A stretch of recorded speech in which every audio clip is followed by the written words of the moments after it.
and they're there all the time. Every single day you can find somebody parking on that road illegally.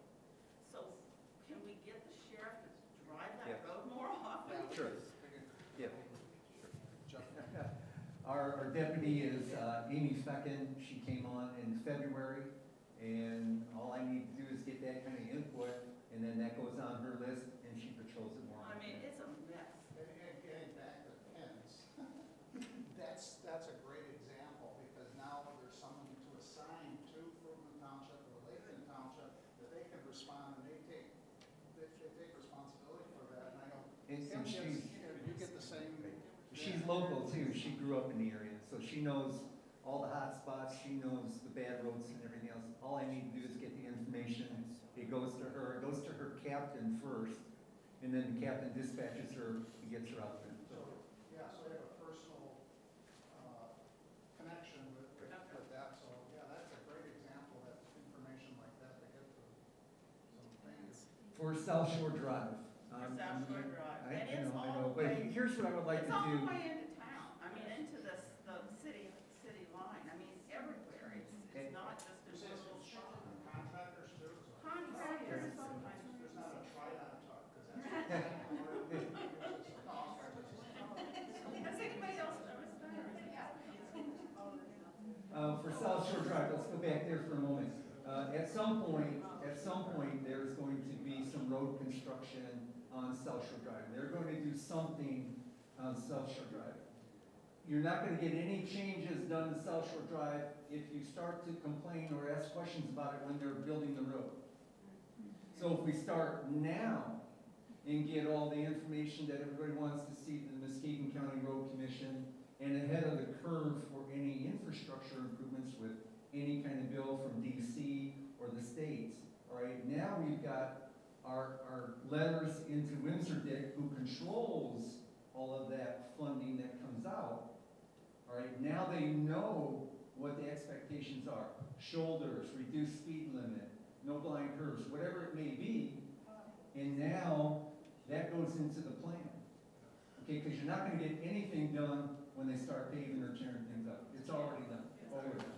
Then we got to do it well before they plan it, which is well ahead of a year in advance. So if you're thinking about it, organize now.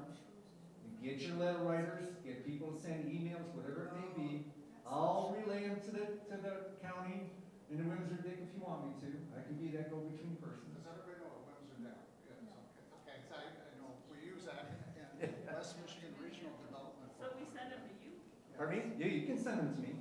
I've got connections with both the road commission and with Windsor-Dick, so I talk with those folks often. So the county and the townships work with that organization here very closely for things like that too. So that's a good point.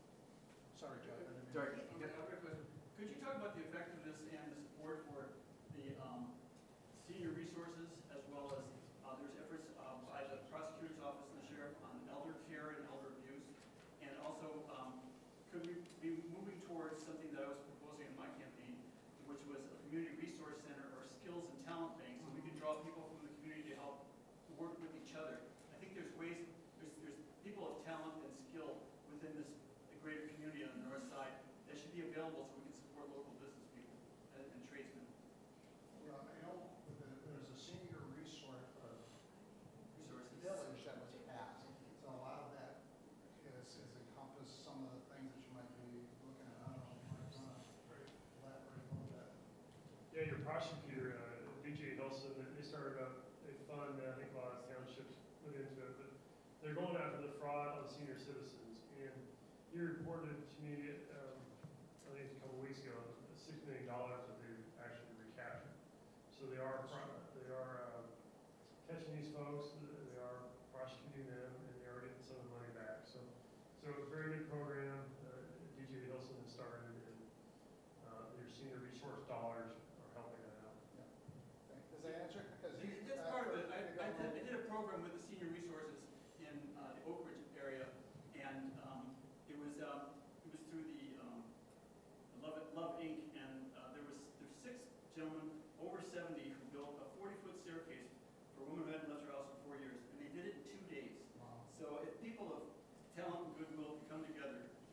the